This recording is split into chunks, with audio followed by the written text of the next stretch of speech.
Queria falar um pouquinho do Cissé, assim, porque esse tema é muito bom e eu, particularmente, estou encantado com o futebol desse menino, assim. O que eu vi dele até aqui é de um jogador que precisa ser muito bem tratado, com muito carinho, com muito cuidado, e a gente precisa lembrar de uma coisa. O Cissé, além de ser um jogador que chega de um contexto completamente diferente, é um menino que vem de um lugar que é menos globalizado no futebol, por exemplo, do que a América do Sul e a Europa, né? Enfim, ele é de Guiné, é de um país que está menos inserido nos grandes polos do futebol mundial, então tem todo um cuidado especial. Agora tem a questão também dele do Ramadã, que é muito legal observar, e bem legal como o Galo tem tratado isso de forma muito profissional, e eu recebi relatos de profissionais que são muito competentes da estrutura de futebol do Atlético, estudando, sentando a bunda na cadeira para estudar detalhes, como é que eles vão fazer para manter um atleta performando bem em alto nível, um cara que não pode comer e nem beber água do nascer ao pôr do sol, um negócio completamente surreal. O cara, Mas você sabe uma coisa que a gente está aprendendo agora, né? Tem essa nova pirâmide alimentar, né? E o jejum. Cara, já está comprovado que o jejum, ele faz bem para você.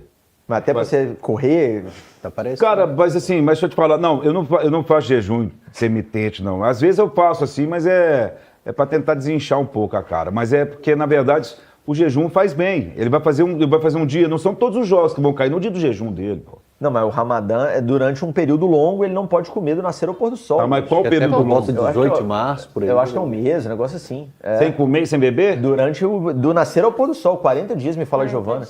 Ele só pode comer à noite. É um negócio impressionante. Aí o que ele faz? Eu vi o pessoal da Galo TV falando. Também aproveita que é claro, a refeição é caprichada. Então, aí eu vi o pessoal falando que ele come de madrugada, certamente perto da hora do nascer do sol, para aproveitar o máximo possível do tempo, e come muito. Então o cara deve, sei lá, botar um despertador, tô deduzindo, pelo amor de Deus, viu, gente? O cara deve botar um despertador para 4 da manhã, bater um pratão de macarrão e voltar a dormir. Não, uma leitoa assada com a maçã na Claro que nós estamos brincando, claro que ele tem a refeição especial, pelo amor de Deus. Marca o churrasco lá. Mandar um meat grill bom pra você quando terminar o Ramadã. Meat grill 4 horas da manhã na cidade do Galo. Já começou? Já é agora, nessa época agora de quaresma? É. É agora esse período de quaresma. Os 40 dias que Jesus ficou no deserto. Então ele está... que é isso. Mas não é de Jesus.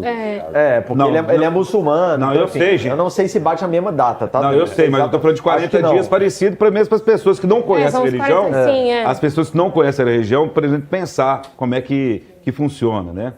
E eu não sou profundo conhecedor de religião, mas sei também que existe respeito das religiões ligadas também à própria história. Bom, não vou falar disso, não, falando de futebol.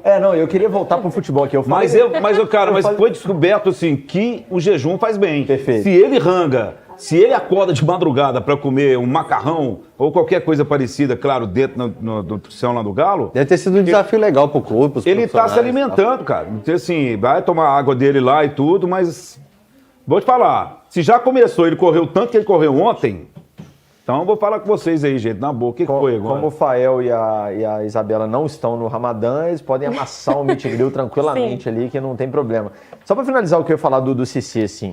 É um menino especial, é um menino muito talentoso. A Isabela lembrou muito bem a resposta ontem, muito interessante do Domingues sobre o Cissé. Ele fala uma frase que me marcou, assim, ele falou assim, é um menino que dá muita dinâmica, elogia bastante o Cissé e fala, nesse momento a gente precisa, em primeiro lugar, de ordem. Ele cita essa palavra. Eu queria trazer o seguinte, assim, a minha opinião, tá? Se a gente tivesse um primeiro volante que traz ordem para o meio campo, um cara que, assim, esse cara esquece. Ele resolve a meiuca do ponto de vista de marcação. Aí eu ia falar, Cissé, espera, joga daqui a pouco, calma, né? O cara ali, a ordem nessa posição é mais importante, então beleza. Agora, não tem. O Alan Franco não traz essa ordem absoluta para o meio campo, o Maicon não é primeiro volante. Eu tenho... Galo, por tudo isso, eu quero que o Cissé jogue. Eu acho que ele tem que ser titular agora, na minha opinião. Eu tenho uma preocupação que eu queria deixar claro aqui. O Cissé não é primeiro volante. Vou repetir. O Cissé não é primeiro volante. O Cissé chega ao Atlético como um atacante. Ele chega ao Atlético como um cara extremo, um ponta pela direita. É outra característica. Ele vai sendo recuado e ele virou esse segundo volante pela característica. Passada larga, vê o jogo em pé, vê o jogo de cabeça erguida. É outra, mas ele é um cara de transição, de bom pé, de bom passe, de finalização, de pisar na área. Ontem ele finalizou aquela bola que, como disse o Dudu, poderia ter sido um golaço. Então, cara, a minha preocupação é coloca o Cissé titular num clássico, por exemplo, aí ele e o Maicon, nenhum dos dois é primeiro. Aí bate na madeira, toma um gol ali com um buraco no meio, aí esse menino... Então, gente, eu torço para que ele jogue, eu quero que ele seja titular, porque ele tá comendo a bola, para mim tem que jogar os melhores. E nenhum volante hoje me traz segurança para deixar o Cissé no banco. Mas ele não é primeiro, pelo amor de Deus. Mas é igual você falou, né? Então, ou seja, então o que vai ser feito nesse meio de campo? Vai improvisar? Vai colocar o jogador que acabou de chegar para jogar a posição que então ele ele joga? vai de Michael Elan Franco e coloca o Preciado lá. Vai ser isso, gente. Vai ter a menor dúvida. Não tem a menor dúvida. Ele não vai inventar, ele não vai estrear o Pérez no clássico. Ele não vai botar o Franco lá para deixar só o Maicon de volante, enquanto o meio campo do Cruzeiro tem o Matheus, que é muito bom jogador. Ele não vai. Ele vai acho que ele vai colocar o Preciadão da massa lá. No máximo o Natanael. O Preciado foi muito mal, vai o Natanael e vai o Maicon e Franco. Ele não vai inventar de Franco, né? Eu gostaria, tô com a Isabela, gostaria, mas não vai. Você acha também, Isa, que ele vai no feijão com arroz ali na escalação? Eu acho. Acho que ele vai acabar mantendo isso justamente porque tem essa lacuna no meio de campo. Então ele teria que puxar talvez o Cissé ali. Gostaria de ver o Cissé também. Sim. Mas tem essa questão. Aí se coloca um menino e acontece alguma coisa, vai queimar ele cedo demais, talvez. Porque a torcida do Atlético poderia ali, foi nas costas dele, enfim. Apesar da torcida estar gostando muito do Cissé, né? Mas acho que ele vai no mesmo, assim. Talvez, quem sabe, fazer uma mudança igual ele fez contra o América, né? Depois, ali, já no segundo tempo, pode ser que ele mude o esquema. Mas nos iniciais, acredito que ele vai manter a mesma coisa, porque, infelizmente, ele não tem essa peça de confiança. Não acho que é muito arriscado ele colocar o Pérez de cara num clássico contra o Cruzeiro na final. Por mais que seja um cara da posição, ainda não jogou. Acho muito arriscado ele fazer isso. Acho mais possível ele colocar o Cissé do que o Pérez. Tem uma questão que o Procópio, você que é um admirador, assim como canalizado dos tweets do Procopão. Sou. Procopão fenômeno. Em uma das histórias que ele conta, ele fala do menino que ele levou para fazer um teste, que o cara lá fala, não, ele fez o teste, o seu menino foi muito bem, mas ele tá do nível dos que eu tenho aqui. Eu falo, não, mas peraí, se ele já tá no nível dos que você tá aí, sem ser trabalhado, já é interessante.